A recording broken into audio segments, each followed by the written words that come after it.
Hello everyone, welcome back to the channel. Big hello to all the new subs. This is a continuing on video of the 1989 40 horsepower.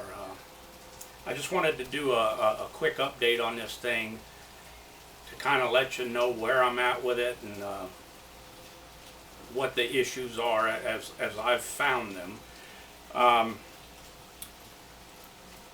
The motor came in, and in the previous videos you've seen how it ran. Well, first I couldn't even run it really because the impeller was all boogered up and different leaky VRO2 fuel pump and so forth.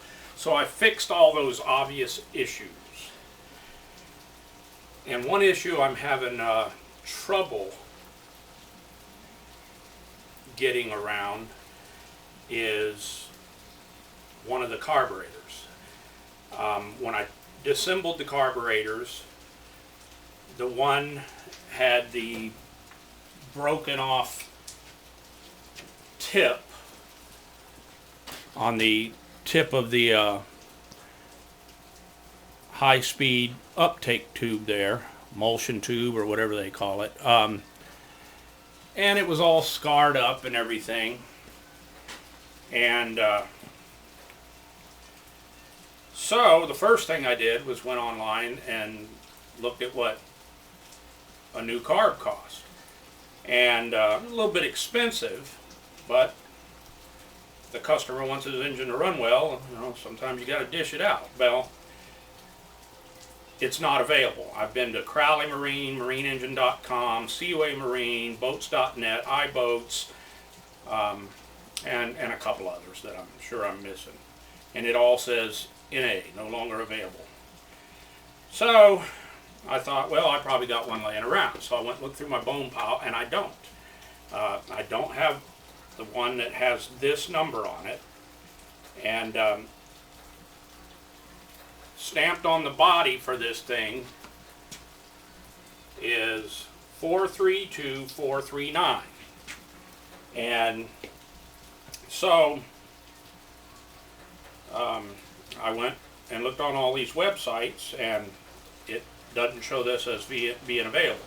I went to evinrudeusa.com, and they show that this carb body is available in 6 different numbers, and it fits both 25 and 40 horsepower recreational Evinrudes. And it lists a whole bunch of numbers. So that gave me a little hope, because I found another carb body in my bone pile that looked identical, but it had a different number. So I thought if I changed the jetting from what the manual calls for, or out of the original carburetor into that body, I'd probably have the same carb. So that's what I did. And the number on the body that I did have is 43288. And so I went to the website again, and this was evinrudeusa.com, and that is not one of the numbers listed out of those 6 or so numbers.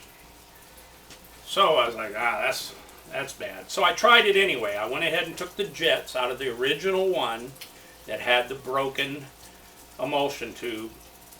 I put the jets in there.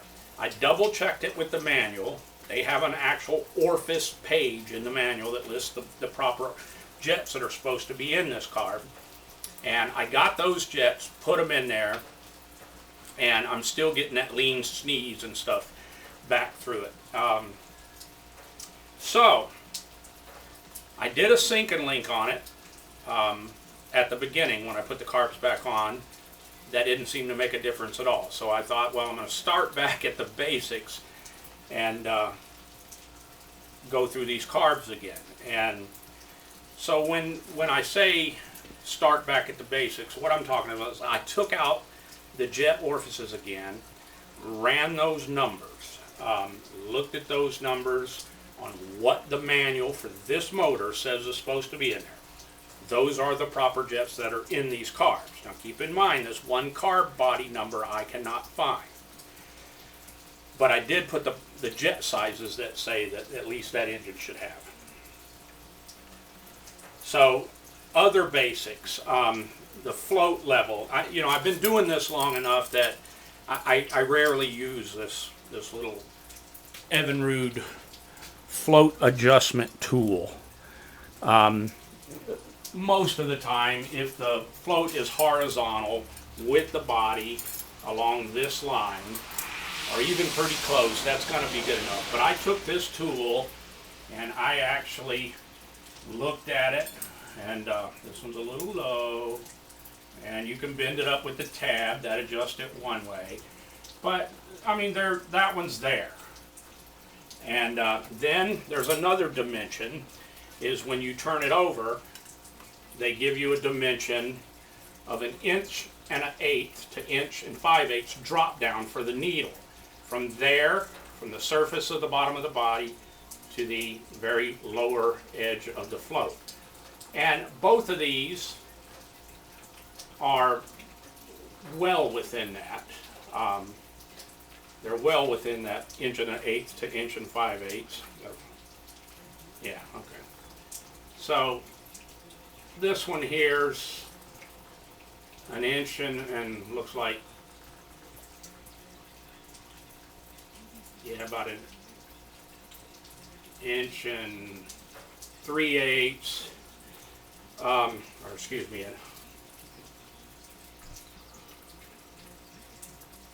1 inch, just a little over 1 inch and 1/8.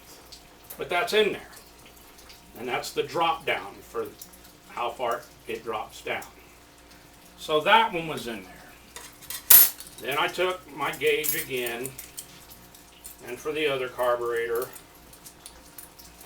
you do your measurement on the float body, and that one's in there. It has a little arrow. You're not going to be able to see it, but it has a little arrow, and it should be within 1/16 of an inch of that arrow. And so, that one's even a little low, and I can just take my thumb and bend it a little, just tweak it a little. Now it's a little high, bend it down a little, but it's there. And so hopefully you can see how this tool goes. But and you're looking at this gap right in between this and the top, which would actually be the bottom because we're inverted here. So you want to get close in that measurement. And then the drop down measurement from the bottom of the body to the bottom of the bowl. Again, you want to be over 1 1/8 inch and 1/8, but under 1 5/8, and that one's well within there too. So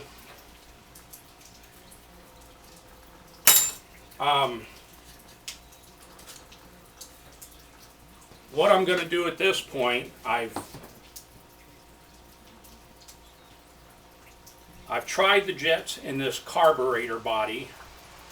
Again, that's number 432988. So if anybody knows what's that is off of, let me know, because I've looked on the website, evinrudeusa.com, trying to find that number that fits any Evinrude, and I've had no luck. So I'm sure it's off of an Evinrude, and I'm sure it's very close to an 89 model, and it has the proper high jet,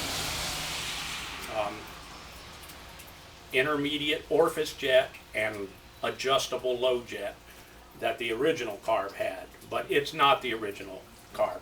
Another thing I did was took my digital dial calipers and I measured the intakes and the openings of the carburetor.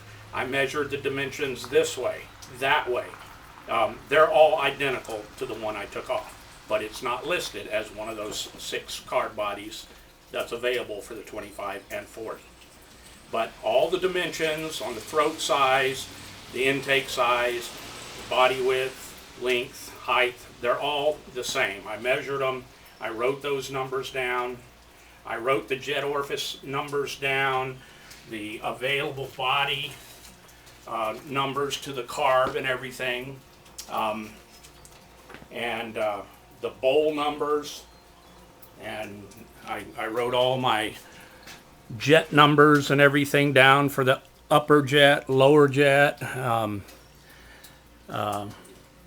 just anything I could for the top and bottom carburetors before I started assembling them. So at this point, I do believe it's the carburetor that's causing the sneezing and spit back and so forth. All I can do with the reeds down this far is visually look inside there. They look fine that I can see. I took this tool, just a little dental pick, and kind of opened and closed the reeds. They seem to be fine. There's no rust in there. I shined a nice bright light in there. They're clean. So I believe the issue is this carburetor body is not the correct one. Even though I put the proper jets and orifices in it, it's not the proper one. So at this point, I'm going to put, I've checked all the measurements on the flow. I've cleaned them. I'm going to air blow them one more time and put them back together. I'm going to redo the sink and link by this manual, one step at a time. And there's like 4 different points on there that you have to adjust, and you do the snapback thing and all that, and get that sink and link as close as I can. And I'll probably go as far as getting my test prop and trying to at least time it on the lower spectrum and so forth. And that's where I'm at with this thing. So I'm going to clean up these carbs one more time, compressed air, check my adjustments one more time with the tools, and put it all back together, sink and link it, and see how that does. And if that don't work, I think I'm going to be to the point to where I'm going to have to find at least a used carb with the correct numbers. And if anybody does know what those numbers, that 43294 or 88 or whatever it is, this one, 432988, if anybody knows what that's off of, let me know. I did go one step further even, and I put a commercial 40 twin cylinder, twin carburetor on the one that was spitting. It doesn't have the low adjustable jet, it's a fixed jet. That made no difference, did the exact same thing. So I believe it's a carb issue, and I'm going to keep dialing in these carbs with I'm going to use that gauge and get them as precise as I can, and